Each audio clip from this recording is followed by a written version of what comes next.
Should people stop speaking up about mistreatment at work just because it's inconvenient? Inconvenient to the employer, inconvenient to the courts, inconvenient to the government. That is certainly what I think people want us to feel, because I see a lot of headlines and news articles like this that talk about a creaking system already under strain and more people going to be piled into it. People who have been treated badly at work are not a nuisance. They are not the problem. The people who are the problem are the employers who are creating these issues, and the very few people who speak up about it have not done anything wrong by speaking up about it. They are using their legal right.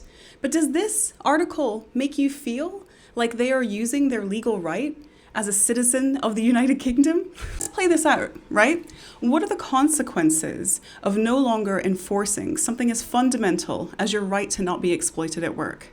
If that's not enforceable, then people stop trusting that fairness exists. And if people stop trusting that fairness exists, then why bother trying to uphold it? And if people don't care about upholding something as simple as fairness, what kind of a society do we live in? I think we're actually finding that out, because the amount of people who can actually go to the tribunal today for a labor violation is less than 1% of the number of violations that happen in the UK every year. So if you've ever thought to yourself, there's no point in doing anything about it, they have all the power, I won't be able to do anything, then we are already in the system that these articles are trying to create, where the people who complain are the inconvenience, not the people who cause the complaints. I am absolutely fed up of this, and every single time I see one of these articles, I will do a version of this video. Because if you have a problem going on at work right now, you are not the inconvenience. You have every right to do something about it. And I know what people are going to say. They're going to say, what about the chancellors who use the courts in the wrong way and stuff like that? Well, first of all, that is a tiny number. And second of all you have to do is try and figure out if you actually have a legal claim. It's a pretty low bar to clear.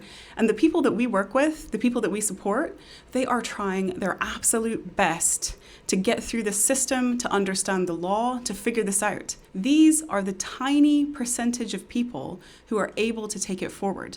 They are the tiny fraction of people who are taking action, and now 17% more of a tiny fraction is piling on to a creaking system, and there's no other solution out there. No solution that we could all possibly imagine other than please stop complaining. I can't even. You might be saying, okay, Danae, well, what is the other solution, right? We can't afford to fund the justice system to cope with the true capacity. Well, change the way it's delivered.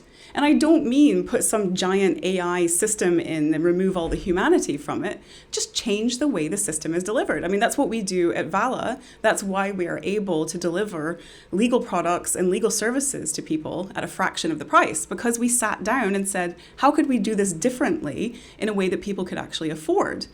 It's possible to do that in the tribunal. It's possible to do that with ACAS early conciliation. It's possible to do it all the way through. And I'm sure there's tons of appetite to do that, and there are projects to do that. But they are all fighting against this narrative, which says, wouldn't it be easier if people just stopped complaining? And then it gets into your mind as the worker, and you think, well, I'm a bother. I'm the problem.